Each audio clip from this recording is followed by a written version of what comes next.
Hey, it's Kristen again. Today I'm going to be showing you how to make a really simple chop suey. Here's a list of ingredients and supplies for this simple chop suey. 1 box of elbow macaroni, 1 pound of ground beef, 3 cans of tomato sauce, 2 tablespoons of butter, 1 teaspoon of sugar, and 1 teaspoon of house seasoning. Here's your list of supplies. 1 large boiling pot with a lid, a frying pan, a strainer, and a spoon to mix with.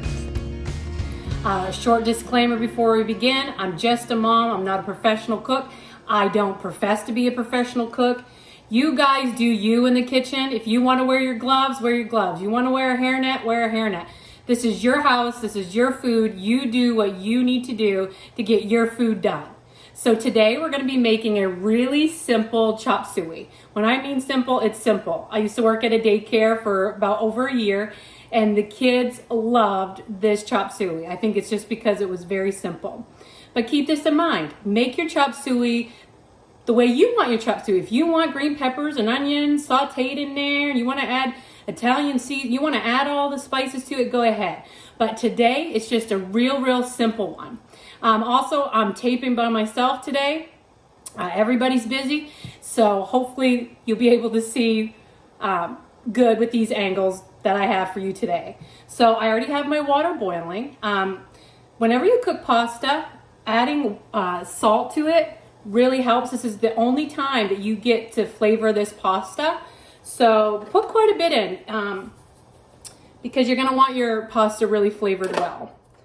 So for this recipe, I'm gonna be doing a whole box of elbow macaroni. They make gluten-free macaroni. You can add that.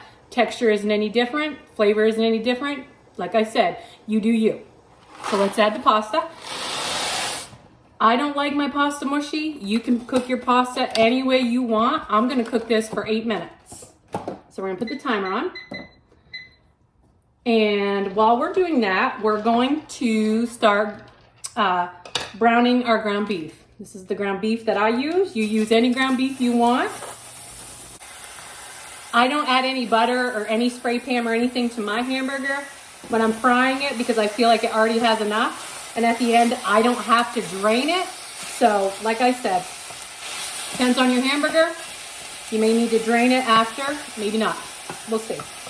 So, we're gonna make sure that our pasta is boiling, and we're gonna brown this hamburger until it's no longer pink.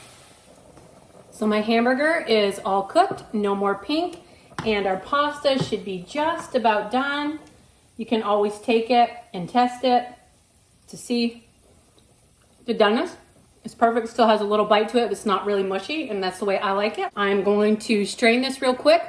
And for me, for my chop suey, I like to rinse my macaroni. I know that's not always the case in all recipes, but how I like my chop suey to taste and look, I like to have it rinsed. Okay, so now we're gonna be mixing all into the macaroni pot. It's all been drained and rinsed. So now we're going to add our hamburger to the chop suey. Just put that right in there. Make sure the heat's off for right now until you get it all mixed up. And to this, I'm going to be adding 2 cans of tomato sauce, 15 ounces, or you can get the 32 ounce one is plenty. If it's not quite juicy enough, the way that you like it, I will add some water to it, but we'll take a look at it once we get this going. So when we use canned tomatoes or canned tomato sauce, it sometimes can taste kind of tingy or like a tin can. So the best way to get rid of that flavor is to add like a teaspoon of sugar and a couple tablespoons of butter. That will help that flavor go away. So we're gonna mix this all together. I'm going to add my seasoning salt. We talked about this, our house seasoning.